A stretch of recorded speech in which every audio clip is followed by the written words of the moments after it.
नाम तुलसी मासा नाम कार्तिक प्रिय एकादशी तिथि नाम चित्रा नाम द्वारका महा। तो भगवान श्री कृष्ण ही कहते हैं कि समस्त वनस्पतियों में सबसे ज्यादा जो प्रिय है वो क्या है? तुलसी। मासा नाम कार्तिक, महीनों में सबसे ज्यादा प्रिय होता है कार्तिक। और तिथियों में सबसे ज्यादा प्रिय भगवान को क्या है? एकादशी। क्षेत्राणाम, कोई क्षेत्र अगर है तो वो कौन सा है? द्वारका। तो जैसे द्वारका है, एकादशी है और तुलसी जी को बताया गया श्रेष्ठ, उसमें ही भगवान क्या बोल रहे हैं? मुझे श्रेष्ठ क्या लगता है? कार्तिक। और कुछ फेस्टिवल्स जो है इस कार्तिक महीने के अंदर आते हैं, जैसे बहुलाष्टमी यानी राधा कुंड जो प्रकट हुआ था, यानी भगवान ने जो लीला की थी अरिष्टासुर का वध करके जो राधा कुंड और श्याम कुंड का निर्माण हुआ था, वो किस दिन हुआ था? इसी महीने के अंदर होता है। दीपावली यानी भगवान रामचंद्र जी अयोध्या वापस आते हैं, कब? कार्तिक में। तो ये आप क्या जानोगे? पूछिए भरत महाराज से कि भगवान का राम के आने की खुशी क्या है? आया ना? तो जो जिससे प्रेम करता है उनके आने की जो आनंद है वो बहुत गहरा होता है। तो दीपावली, गोवर्धन पूजा यानी भगवान ने गोवर्धन जो उठाया था और गोवर्धन की जो पूजा की थी वो कब की थी? इसी कार्तिक महीने के अंदर। हमारे जो श्रील प्रभुपाद जी है, जगत गुरु श्रील प्रभुपाद, उनका डिसअपियरेंस है, तिरोभाव जो है इसी कार्तिक महीने के अंदर हुआ था। बताया जाता है कि कार्तिक मास बड़ा शुभ है। तो तिथियों का होता है, इसमें भगवद गीता में भी भगवान मेंशन करते हैं कि जो विशेष तिथियां होती हैं, कुछ विशेष दिवस पे जो शरीर त्यागते हैं भक्त, तो उनको क्या मिलता है? सीधा गोलोक धाम, उससे गोलोक धाम के दरवाजे खोल दिए जाते हैं। तो जो भी भक्त आएगा उसको एंट्री देना है। तो कार्तिक के अंदर शरीर त्यागना एक बहुत बड़ा, कह सकते हैं कि बहुत बड़ा पुण्य किया है आपने, कि आपने कार्तिक के अंदर, वृंदावन के अंदर आपने शरीर त्यागा और आसपास में भक्त जो है वो कीर्तन कर रहे हैं। पता चला कोई है ना, श्राद्ध का महीना था, पितृपक्ष में आपने एम्स के अंदर हल्ला के बीच में आपने क्या किया था? शरीर त्यागा। तो ये जो जीवन कैसे जिया ये भी इम्पोर्टेंट होता है, मृत्यु कैसे हुई ये भी इम्पोर्टेंट होता है, कैसे मरा हो, शरीर अपना कैसे त्यागा। और भगवान श्री कृष्ण ने जो रास लीला जो किया था वो इसी कार्तिक महीने के अंदर किया था। तुलसी शालिग्राम का जो विवाह होता है इसी कार्तिक के अंदर होता है। श्री निम्बाकाचार्य यानी कुमार संप्रदाय के जो आचार्य हैं, उनका आविर्भाव यानी जो प्राकट्य है वो कब हुआ था? इसी में। और भगवान ने दामोदर जो लीला की थी दीपावली के दिन, है ना, उसी कार्तिक महीने के अंदर हुआ था। तो बहुत शुभ अवसर है, शुभ दिवस है ये। तो वास्तव में ये जो कार्तिक महीना जो है, वास्तव में ये राधा रानी का महीना है, भगवान का महीना नहीं है। भगवान को इसलिए प्रिय है क्योंकि ये राधा रानी का महीना, इसलिए इसको ऊर्ज व्रत भी कहा जाता है और राधा रानी को ऊर्जेश्वरी कहा जाता है ना। जैसे आप जानते होंगे हमारे कालदेव प्रभु की पत्नी जी का नाम जो है, पहला उषा गुप्ता था, उषा शर्मा, उसके बाद में उनका नाम रखा ऊर्जा माता। तो वास्तव में ऊर्जा कौन देता है? राधा रानी। शक्ति हो, शक्ति ही आपको शक्ति प्रदान करती है। तो राधा रानी जो है वो क्या है? ऊर्जेश्वरी है, ऊर्जा प्रदान करने वाली है। और हमें किस शक्ति की जरूरत होती है? आध्यात्मिक या भौतिक? आध्यात्मिक। तो आध्यात्मिक शक्ति की जो प्रदान करने वाली जो देवी है वो है राधा रानी। आपको भक्ति के अंदर थोड़ा भी आनंद जो मिल रहा है इतना सा है, वो भी राधा रानी की कृपा के कारण है, क्योंकि राधा रानी अलादनी शक्ति है। तो भगवान की अंतरा का शक्ति तीन होती है, संविद शक्ति, संवेदनी शक्ति और अलादनी शक्ति। ठीक है, तो राधा रानी कौन सी शक्ति है? अलादनी, आनंद देने वाली, भगवान को आनंद देने वाली, समस्त जीवात्मा को आनंद देने वाली। और जितने जीवात्मा जो इस भौतिक संसार में आनंद की खोज में लगे हैं, तो राधा रानी उनको मतलब क्या करती? मार्गदर्शन करती, गाइडेंस देती है कि गलत जगह भटक रहे हो। आनंद देने वाले कृष्ण है, वहां आओगे तो बड़ा आनंद मिलेगा। तो प्रचार भी जो करते हैं वो राधा रानी करती है ना। और भगवान और भक्तों के बीच में जो आनंद को बनाने के लिए जो है ना कार्यक्रम जो आयोजित होता है वो भी राधा रानी करती है। सेंटर जितने भी खुलते हैं, सेंटरों का जो मैनेजमेंट होता है वो सब कौन करता है? राधा रानी। तो ऐसा मत सोचिए, बहुत सारे लोग सोचते हैं प्रभु जी मैनेजमेंट की जो सेवा है ना सबसे घटिया सेवा, हमें तो सबसे अच्छा लगता है माला करो, कोई लेक्चर प्रोफेसर का मौका है वो दे दो, कीर्तन वीर्तन कर लो, ये मैनेजमेंट के झंझट में नहीं पड़े। तो मैनेजमेंट किसका पार्ट है? राधा रानी का पार्ट है। तो अगर आपको राधा रानी की कृपा चाहिए तो मैनेजमेंट करना पड़ेगा। मैनेजमेंट सेवा, और मैनेजमेंट क्या है? हम क्या करते हैं, जैसे मान लीजिए सेंटर, तो हम सेंटर को खोलते हैं, उसको सामान रखते हैं, है ना, पूरा उसको व्यवस्थित करते हैं ताकि भक्त आए और क्या बने? भगवान के, है ना, भगवान की सेवा करे, भगवान के भक्त बने। तो ये राधा रानी चाहती है कि सारी जीवात्माएं कहाँ जाए? पिताजी के पास। याद रखना, कभी कभी बच्चा रूठ के चला जाता है तो पिताजी सो जाते हैं आराम से, गया होगा तो गया होगा, आ जाएगा, तू क्यों चिंता करे, सो जा। लेकिन माँ अगर सो गई है तो सोई है लेकिन आंख बंद नहीं होगी। क्यों? कि माँ का हृदय बहुत कोमल होता है, पिता का हृदय जो इतना कोमल नहीं होता है, पत्थर के समान होता है, थोड़ा कठोर होता है ना। मारने पीटने के बाद या ताड़ने के बाद मुड़ के वापस नहीं देखते हैं, लेकिन माँ मार भी देती तो वापस रोती भी है, वापस ज्यादा तो नहीं लग गया। तो माँ का हृदय कोमल होता है। तो जिसका हृदय कोमल है वो पिघलता जल्दी है ना।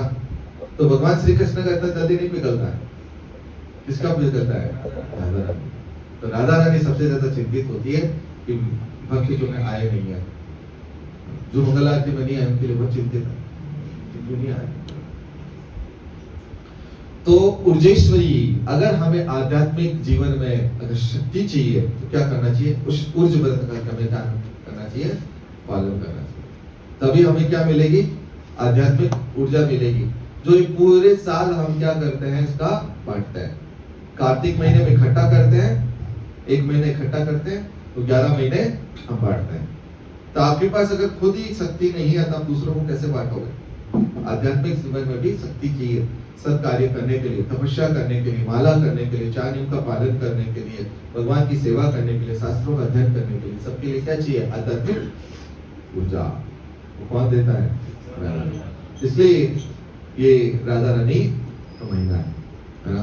और श्रीमती राधा रानी जो है, इनका एक नाम क्या है? कार्तिकी देवी। और ये नाम पड़ा इनकी माँ से ना। इनकी माँ का क्या नाम था? कीर्तिदा। तो कार्तिकी देवी है, और ये जो इस महीने की अधिष्ठाता देवी है। तो जैसे होता है हर महीने का एक अधिष्ठाता देव है, इसका संचालन करने वाला। तो इस कार्तिक महीने का जो संचालन करने वाला कौन है? राधा रानी, है ना। तो इसलिए इस महीने को ऊर्ज मास भी कहा गया है। तो शास्त्र कहता है कि अगर कोई इस कार्तिक महीने में किसी भी नियम का अगर पालन करता है कठोरता से, तो उसको इस आजादी संसार में राधा रानी क्या करती है? उसको ऊर्जा प्रदान करती है, और उस ऊर्जा से अब भगवान की सेवा करेंगे तो भगवान जल्दी प्रसन्न। और भगवान श्री कृष्ण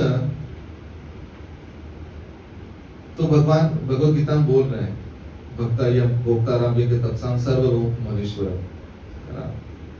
तो संसार को कंट्रोल करने वाले कौन है? भगवान।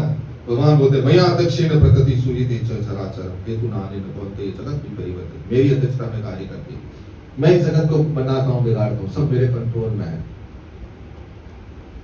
लेकिन पूछे ठाकुर जी आप किसके कंट्रोल में है? तो अगर भगवान को प्रसन्न करना है तो किसको मस्का लगाना पड़ेगा? राधा रानी। तो राधा रानी ही एक वो है जो क्या कर सकती है? भगवान को कंट्रोल कर सकती है। भगवान को बोलते उठो तो भगवान उठ जाता है, बैठो, मतलब मोर बन के नाचो तो भगवान मोर बन के नाचते हैं। जानते हैं बरसाना के अंदर मोर कुटीर जगह है, जो भगवान श्री कृष्ण मोर बन करके राधा रानी को रिझाया था, फिर राधा रानी भी मोर बनी थी, तो दोनों मोर बन के नृत्य किए थे। जैसे हमारे यहाँ भक्त नृत्य करते हैं तो अलग अलग रूप धारण करते हैं भाव विभोर होकर के, ठीक उसी प्रकार भगवान क्या करते हैं, मोर बन के नृत्य करते हैं। तो राधा रानी क्या करती है, भगवान को कंट्रोल करती है। तो आगे कार्तिक महीने का महात्म्य है इस प्रकार है कि इस 12 महीनों के अंदर सबसे ज्यादा जो प्रिय जो महीना है वो गिना जाता है, वो है कार्तिक महीना। तो इसमें कोई अगर भगवान हरि को थोड़ी सी भी पूजा करता है तो भगवान उसको क्या देते हैं, अपना धाम प्रदान कर देते हैं। कहाँ पे लिखा है, पद्म पुराण। और अगर कोई अल्प समय के लिए भी एक छोटा सा दिया अगर कोई जलाए भगवान श्री कृष्ण को, भगवान हरि को अगर कोई दिखाए, तो ऐसा कहा गया है कि 10 लाख कल्प में, यानी एक कल्प में कितने युग के बराबर होता है, 1000 युग, 1000 चतुर्युग जो बीतता है तो एक कल्प होता है। और ऐसे ही कितना 1 मिलियन यानी 10 लाख कल्प जितना अगर कोई किसी ने पाप इकट्ठा किया है, एक छोटे से दिए अल्प समय के लिए भी अगर कोई श्रद्धा पूर्वक भगवान को अर्पित कर देता है तो सब चल करके। और इसमें आपने बहुत बार सुना होगा, फेमस स्टोरी आती है चूहे वाली। चूहिया जो है कार्तिक महीने के अंदर घी का जो दिया था उसको खाने के लिए चली थी, तो जैसे ही वो खाने लगी तो उसका आग लग गई, आग के कारण नाचने लगी। तो भगवान बोले देखो कार्तिक महीने के अंदर कितना कर, उसको कहाँ भेज दिया, कार्तिक महीने का फल है। तो सोचो एक चूहिया छोटा सा वो भी फल प्राप्त कर सकता है, वो अंजाने में किया गया। जबकि अब श्रद्धा पूर्वक भगवान का क्या करते हैं, दीपक जलाते हैं, प्रदान होता है। तो आप दीपदान जो है वो सबसे इम्पोर्टेंट बताया जाता है। और दीपक के लिए आप जैसे नॉर्मली घी या जो है तिल का तेल वो आप यूज कर सकते हैं। तिल जो है वो शुद्ध माना जाता है और घी शुद्ध माना जाता है, इसको यूज करते हैं। सरसों का तेल है ना, फॉर्चून का रिफाइंड तेल, ये सब यूज नहीं होता है ना। आपको लगता है घी ज्यादा महंगा है तो तिल का तेल जो ओरिजिनल मिलता है उसको आप यूज कर सकते हैं है ना। और जितने लोगों के घर में जो तुलसी सूख गई है और आपने लकड़ियाँ इकट्ठा की थी, बहुत सही समय आ गया, उसको आप क्या करिए, इतनी बड़ी बड़ी डंडियाँ बनाइए और आगे ना कॉटन जैसे ईयरबड बनाते हैं ना, वैसे थोड़ा सा कॉटन लगाइए, उसमें घी में डिप करके आप भगवान को ऑफर कर सकते हैं, तो वो आपका यूज हो जाएगा। आपको लगता है बहुत सारा इकट्ठा, तो अभी आपके पास बहुत दिन पड़े, उसको काट करके बना लीजिए, सेंटर में लेके आइए, सबसे दीपदान कराइए है ना। अभी गोवर्धन जा रहे हैं तो वहाँ लेके जाइए, राधा कुंड पे या गिरिराज महाराज को वहाँ पे दीपदान करा सकते हैं। तो बहुत इजी है, डंडिया बनाइए, घी में डिप करके उसको रख दीजिए, ठीक है, और ऑफर करिए। तो इतनी बड़ी डंडी है तो इतना बड़ा आप कॉटन लगा सकते हैं, आराम से दीपदान हो जाएगा और तुलसी यूज हो जाएंगे, ये किया जा सकता है। और बताया गया है कि इस कार्तिक महीने में अगर कोई दीपदान करता है उतना पुण्य प्राप्त हो जाता है जितना कि अगर कोई किसी धाम के अंदर जाकर के है ना कितने 100 यज्ञ कर ले तब भी उतना पुण्य प्राप्त नहीं होता जितना किससे प्राप्त हो जाता है दीपदान करने से। तो ये बोले चूहे वाली कहानी कहाँ है, तो स्कंद पुराण के अंदर ये मेंशन है। 64 भक्ति के अंग में जो भक्ति रसामृत सिंधु में मिलता है, तो उसमें एक अंग ये भी है कि कार्तिक व्रत का पालन करना 64 भक्ति का अंग है।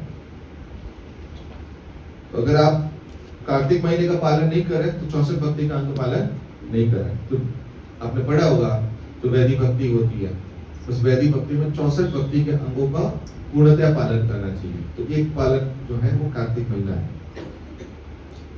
तो कोई भी व्यक्ति इस कार्तिक महीने के अंदर तो क्या करता है, नहाता है।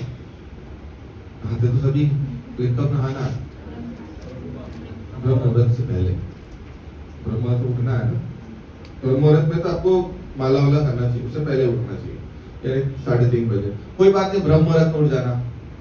तो कभी कभी ऐसा होता है ना, इतना बड़ा नियम ले लेते वो पालन ही नहीं कर पाते।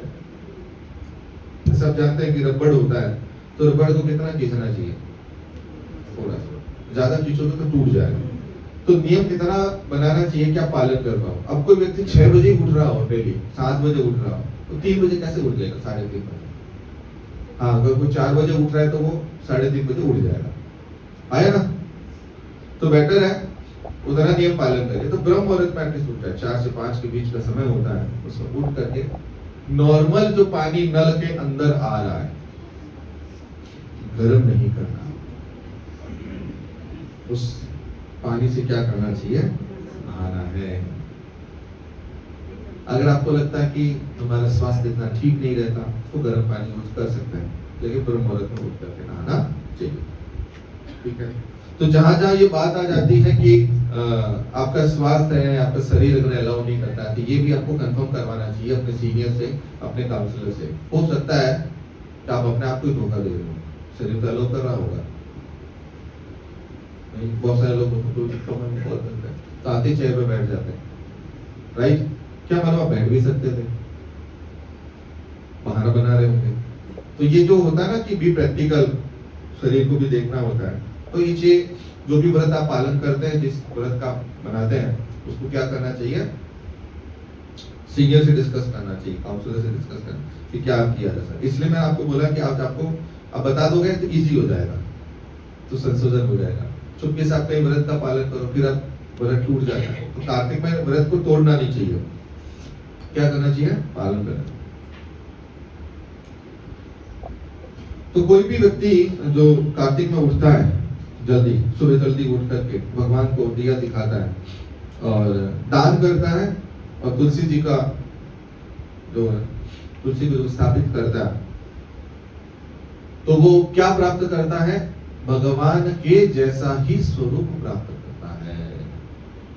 पद्म पुराण भगवान श्री कृष्ण सत्यभामा को बता रहे हैं। तो भगवान के जैसा स्वरूप यानी कौन सी मुक्ति मिलती है? सारूप्य, भगवान के जैसा रूप। तो चतुर्भुज रूप धारण होता है। तो जहाँ पे आप जाएंगे वैकुंठ लोक में, जाएंगे या नहीं जाएंगे पता नहीं, तो वैकुंठ लोक में वहाँ पे जो पार्षद होते हैं वो भी चतुर्भुज रूप में होते हैं। भगवान के जैसे ही उनका स्वरूप होता है, यानी वैकुंठ लोक की प्राप्ति होती है।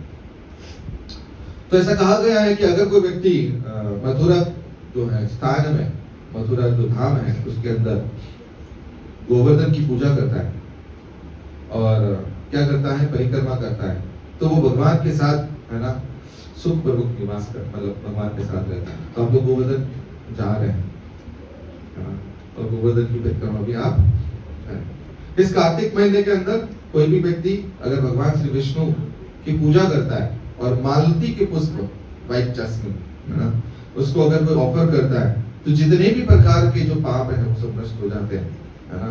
और यमराज जो है वो क्या करता है? सारे पापों को वो हटा देता है।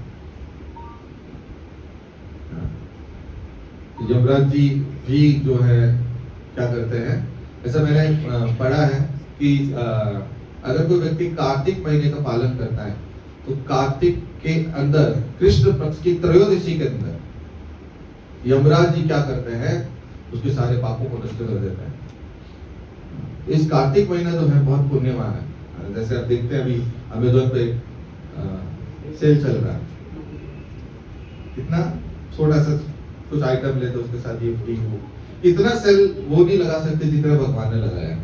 एक दिया दिखाओ, लाखों करोड़ों जन्मों के पापों नष्ट करो, इतना कोई हो ही नहीं सकता। 1 रुपया दो, है ना, और एक अपना वसंत को मिला दो करो, हो सकता है? इस गिफ्ट से कौन निकाल सकता है? भगवान। तो ये कन्वर्सेशन है किसके बीच में? नारद जी और ब्रह्मा जी के बीच में। स्कंद पुराण में आगे कहा गया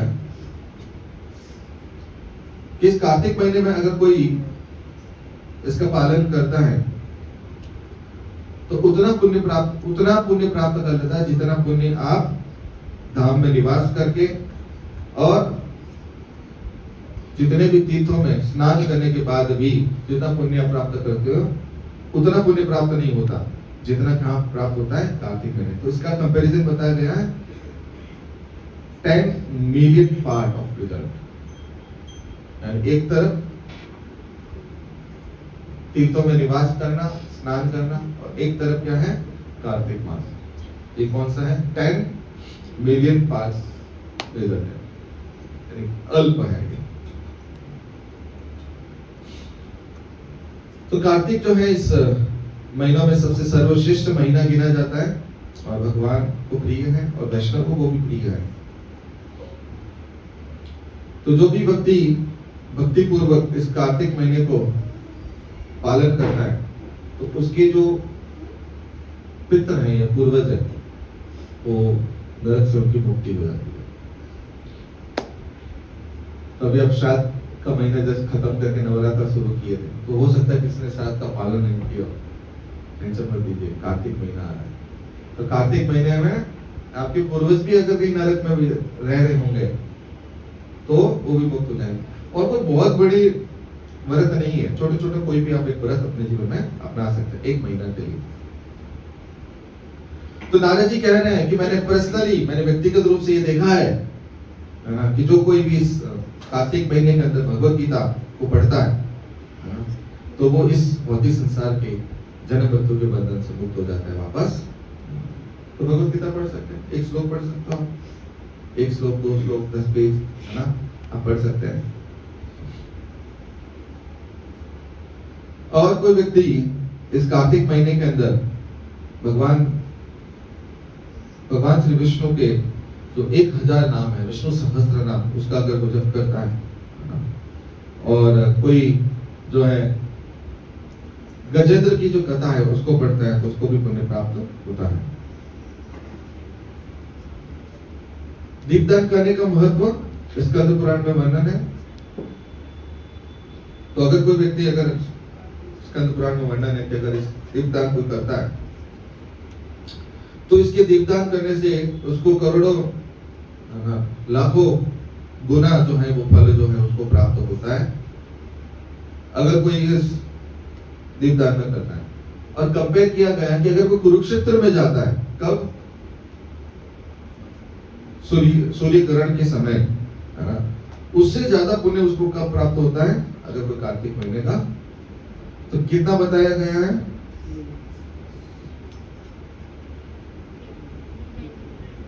10 so many thousands and millions of birth perish in a half of eye blink। यानी कार्तिक महीने के अंदर अगर वो व्रत का पालन करे तो जब आधा आंख का पलक झपकाते हो ना, इतने ही समय में, है ना, हजारों लाखों जन्मों के पाप नष्ट। आधा ब्लिंक, पूरा भी तब झपका हुआ है ना तो टाइम लगता है, आधे में इतने पाप नष्ट हो जाते हैं। दीपदान। A person who during the month of Kartik offers a lamb to Lord Keshav has already performed all yajnas bathing with all the holy rivers।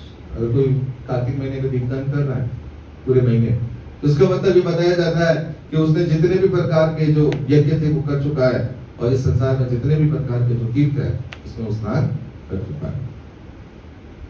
तो आपके लिए सुनहरा अवसर है, पूरे महीने, है ना, उत्साह भरा महीना, रोज दीपदान, रोज प्रसादम, रोज भगवान का नाम, और रोज क्या है, दामोदर अष्टकम का गान, तो रोज भगवान का लेक्चर, प्रवचन भी डेली होगा, पूरे एक महीने आपको प्रवचन सुनने को मिलेगा। तो पितर कहते हैं कि अगर कोई व्यक्ति हमारे परिवार से अगर कोई भगवान को दीपदान करता है इस कार्तिक महीने के अंदर, तो क्या होगा, उनकी कृपा जो है उसकी कृपा प्राप्त होगी। किसकी? पितरों की भी कृपा प्राप्त होगी। क्यों? क्योंकि वो मुक्ति, उनको भी मुक्ति मिलती है। तो जब कोई व्यक्ति मुक्त हो जाएगा तो आपको आशीर्वाद देगा। जैसे मान लीजिए कोई आपके पता चले आपके दादा या परदादा जो है कहीं जेल में बंद है, रोज यातना झेल रहे हैं, और आपके कारण वो मुक्त हो गए, तो आपको आशीर्वाद देंगे नहीं देंगे? तो पितृ भी जो है, पितृ पक्ष भी आपसे प्रसन्न होता है, तो क्या करता है, भगवान को दीपदान करता है। तो इस कार्तिक महीने के अंदर अगर कोई व्यक्ति दीपदान करता है तो लाखों करोड़ों जन्मों के पाप नष्ट हो जाते हैं। तो उसको कैलकुलेशन ऐसे बताया गया, as big as Mount Meru आप देखा है मेरू पर्वत कितना बड़ा है, एवरेस्ट कुछ ना है, पृथ्वी भी कुछ नहीं उसके सामने, इतना बड़ा पर्वत है वो। इतना पाप भी अगर किसी ने एकत्रित किया है तो दीपदान से नष्ट है ना। तो कोई बोल सकते हैं प्रभु जी डाउट है, इसमें लिखा है this there is no doubt, वो सिंसियर नहीं है इसमें, नष्ट हो जाएगा।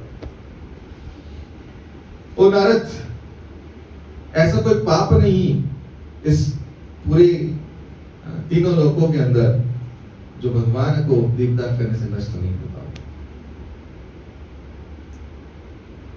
है ना। और बताया गया है इस कार्तिक के अंदर जो है अगर कोई क्या करता है, दीपदान करना है, तो भगवान रेडी हो जाते हैं और सोचते हैं कि उसको क्या दूं, पूरे ब्रह्मांड में ढूंढने का कुछ नहीं मिलता तो अपने आप को दे देते। तो क्या क्या कर सकते हैं आप इस कार्तिक महीने के अंदर? पहला, सुबह जल्दी उठिए ब्रह्म मुहूर्त में। दूसरा, ठंडे पानी से नहाइए। ठंडा मतलब आप बाल्टी भरिए, फ्रिज में से बर्फ निकालिए।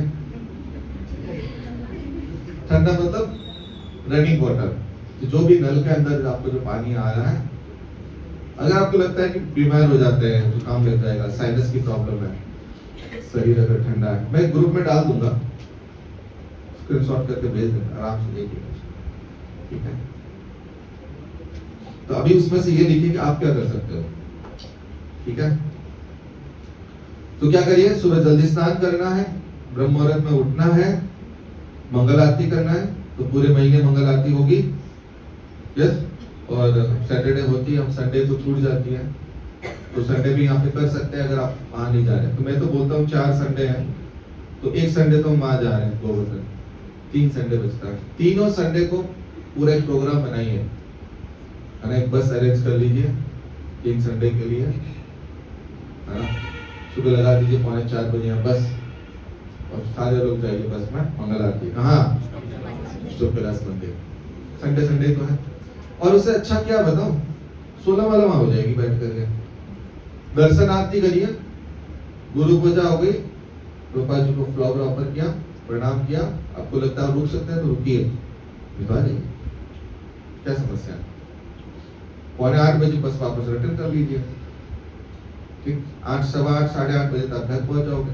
बढ़िया अपना नाश्ता पानी कर लीजिए, आप आधा 1 घंटा रेस्ट करना तो करिए, 16 माला हो गई और पूरा दिन आपके लिए मिल गया। तो क्या बोलते हो, किया जा सकता है, क्या ही लिखा है। ये पैसा कहाँ लेके जाओगे, तब दे दो भगवान की सेवा में, नहीं। ये कितना 100-200 रुपया लगेगा, 100 रुपये हो जाता है अगर एक बस करके ले जाते। एक बस तो जा ही सकती है, आप जितने लोग बैठो, सारे लोग तैयार हो जाते, एक बस तो हो ही गई, नहीं। ले जाओ सबको, 3 ही तो है, 3 संडे तो जा ही सकते हो। कभी देखो ईस्ट ऑफ कैलाश में भी गाधा पाठ साथ आपका इंतजार करना, आया ना, किया जा सकता है। ओके, और क्या किया जा सकता है, माला बढ़ाइए, ठीक है। तो पूछ करके माला बढ़ा सकते हैं, 2 माला, 4 माला। आपको लगता है कि प्रोजेक्ट डेली का अगर हम मान लीजिए स्कोर ले लिया कि 20 माला डेली करेंगे, कभी कभी होता है, ऑफिस होता है, बहुत सारी समस्याएं होती है, तो आपका ना महीने का टारगेट ले लीजिए। पूरे महीने में मान लीजिए 16 माला से अगर आप काउंट करते हैं, तो मान लीजिए 500 माला हो रही राउंड फिगर में, तो 600 या 700 माला का टारगेट बना लीजिए कि पूरे महीने में 700 माला करेंगे। 16 तो आप कर रहे हैं, उसके एक्स्ट्रा करेंगे, जहां आपकी छुट्टी उस दिन ज्यादा कर लेंगे, नहीं। कोई 1000 माला का ले सकता है कि पूरे महीने में 1000 माला करेंगे, तो जितना 16 माला से हो रहा है इसको, उसके अलावा आपको एक्स्ट्रा करना है ना। अब आप गोवर्धन जा रहे हैं तो वहां पे आपको कुछ करना नहीं है, फालतू की बातें करनी नहीं है, बस माला करिए बैठ के, ना कुकिंग करना है, ना झाड़ू पोछा करना है, सब प्रसाद मिलेगा, प्रसाद पाया, माला करिए, आया ना। अब 5-6 घंटा जो है परिक्रमा करोगे गोवर्धन की, तो 5 घंटा क्या करो, बातें करने से जप करिए, है ना। तो 32 माला तो उसी दिन हो जाएगी, 32 से 64 हो जाएगी आराम से, नहीं। उस दिन सुबह 4 बजे मंगल आरती नहीं है। 26 तारीख को हम जाएंगे और वहाँ पे लेक्चर रहेगा, लोकल दर्शन शाम को रहेगा। 27 तारीख को सुबह उठ करके कोई मंगल आरती नहीं करना, 4 बजे आपको बस निकल जाइए। कहाँ? परिक्रमा के लिए, आराम से परिक्रमा करते हुए। नहीं तो बहुत सुनहरा अवसर है। माला बड़ा ये सब फालतू की बातों में कुछ नहीं रखा। और आप सब लोग जानते हैं, आप जितने साल 2 साल 5 साल से जुड़े हुए हैं, आपका जो स्कोर है ना, क्रेडिट स्कोर, यही माला जो जब किया आपने, तो यात्रा गए, यही सब कुछ है। यही आपका खजाना, इसके अलावा कोई खजाना नहीं है। बाकी सब आए और गए। जितना मेहनत करके है ना धन एकत्रित किया है, सब चला गया। ये एक ऐसा धन है जो दाता नहीं है। श्रीमद् भागवतम का श्रवण करिए। भागवतम का एक पार्ट ले सकते हैं जिसको आप पढ़ सकते हो। जैसे गजेंद्र मोक्ष की कथा है, जिसको आप पढ़ सकते हो। अजामिल की कथा है, उसको आप पढ़ा जा सकता है ना।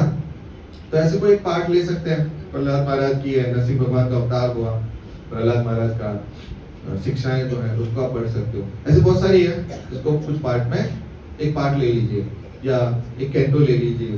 फर्स्ट कैंटो फिनिश करें। फर्स्ट कैंटो थोड़ा मुश्किल है फिनिश होना, लेकिन कुछ पार्ट आप ले सकते हैं, कुछ चैप्टर्स आप पढ़ सकते हैं, कुछ एक संदर्भ पढ़ सकते हैं, तो वो आप कर सकते हैं। नहीं तो आप लेक्चर सुन सकते हैं भागवतम का। और इस महीने के अंदर अपनी सबसे प्रिय वस्तु खाने वाली, उसको त्याग, इसके लिए प्राण निकल जाते हैं। कोई किसी को मीठा पसंद है, किसी को नमकीन पसंद है, किसी को तला हुआ पसंद है, किसी को चाउमीन पसंद है, किसी को मोमोज पसंद है, और किसी को रसमलाई बड़ी पसंद है, किसी को रोटी बड़ी पसंद होती है। रोटी आनी चाहिए, तो चावल वावल से पेट नहीं भरता। किसी को रोटी तो ठीक है, चावल आना चाहिए। तो ऐसा कोई वस्तु जो आपको बहुत प्रिय हो, प्रिय होनी चाहिए। आपने क्या छोड़ा? बोला करेला छोड़ दिया। करेला आपको फेवरेट है, बस दलिया नहीं खाएंगे। तो दलिया कहाँ खाते थे पहले? लौकी, तो लौकी का त्याग करते हैं। जैसे हमारे वहां पे सबसे पहले बैगन छोड़ते हैं। बैगन खाता कौन है और किसका फेवरेट होता है?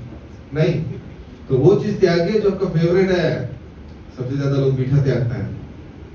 फिर दीपावली के दिन जब घर में मिठाई आती है, क्या करें? तो प्रभु जी ने बहकावे में आ गए, हम त्याग दिया। इसी से मन कंट्रोल होता है आपका। अगर आप तपस्या करेंगे, मन कंट्रोल होगा। मन कंट्रोल होगा तो माला पे अच्छा मन लगेगा। तो मन को कंट्रोल करना। 1 महीना नहीं भी खाए तो क्या ही फर्क पड़ता है?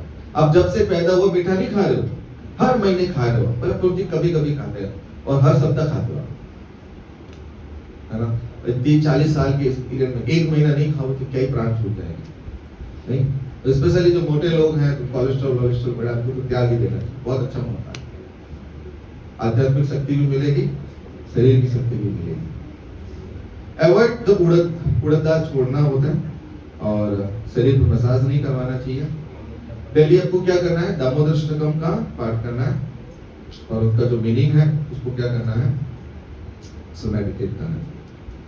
और घी का जो दिया है वो यशोदा दामोदर जी को ऑफर करना है। तो ये नीचे वाले सारे पॉइंट जो हैं, ये आप डेली यहाँ पे आओगे बेलवर में, तो अपने आप स्वाभाविक रूप से हो जाएगा। तुलसी महारानी की सेवा करनी चाहिए, तुलसी जी में जलदान करना चाहिए, और तुलसी की आरती किया जा सकता है। ये मंगल आरती में आओगे तो हो जाएगा।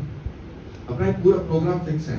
सुबह मंगल आरती में भगवान की आरती होगी, दीपदान हो गया, तुलसी जी की आरती होगी, नरसिंह आरती, सब कुछ हो गया। एकादशी को क्या करना चाहिए? निर्जल।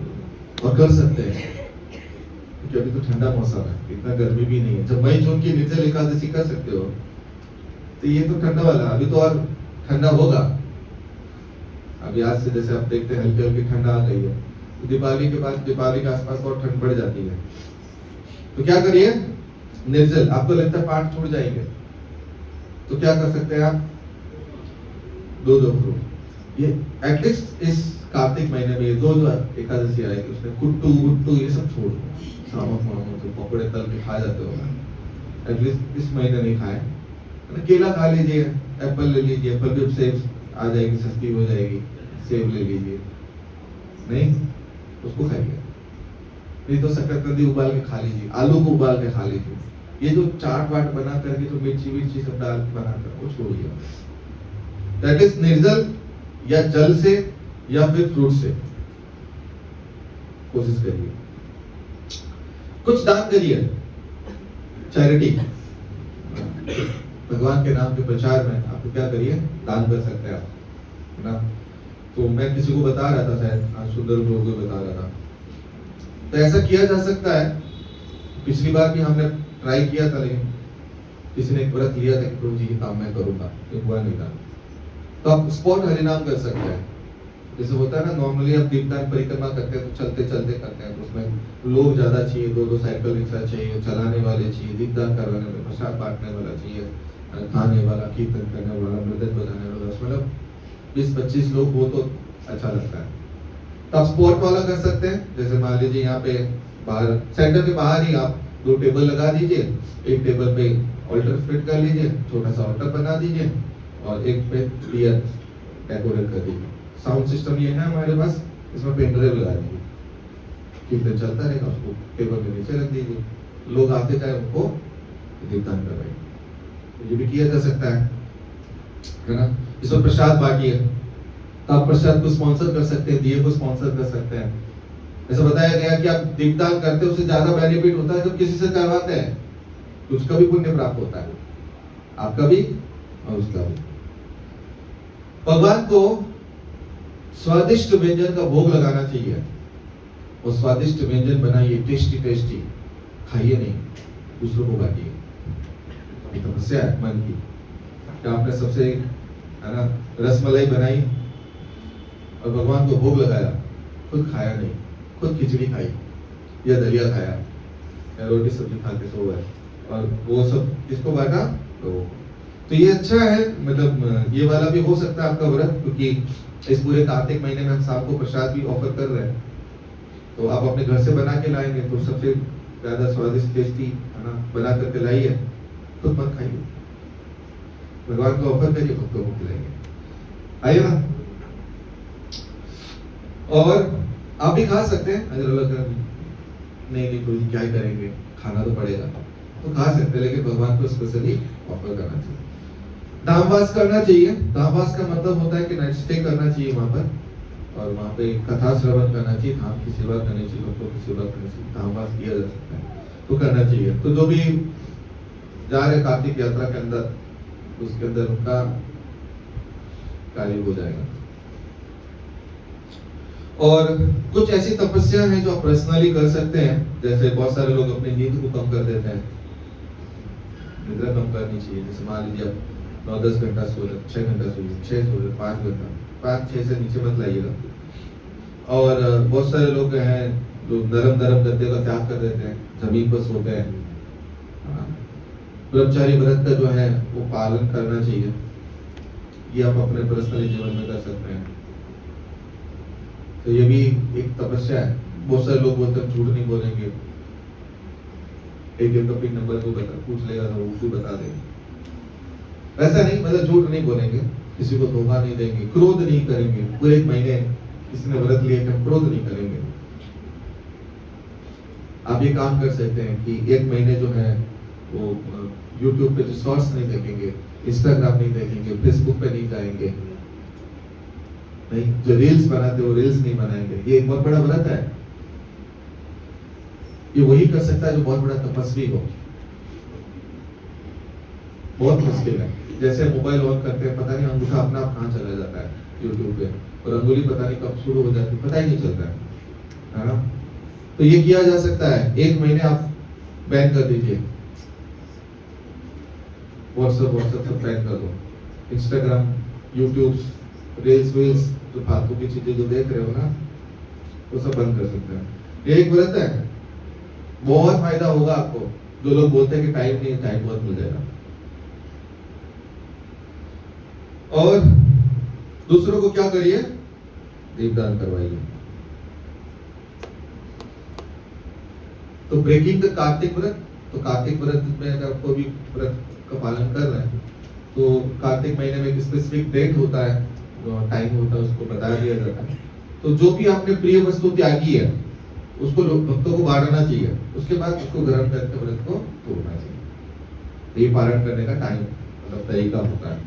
तो जो भी आपको फेवरेट है, जैसे आपने मिठाई त्यागी है, चावल त्यागा है, तो चावल बनाइए, लोगों को बांटिए, भक्तों को बांटिए, उसके बाद वो चावल आप ग्रहण कर सकते हैं।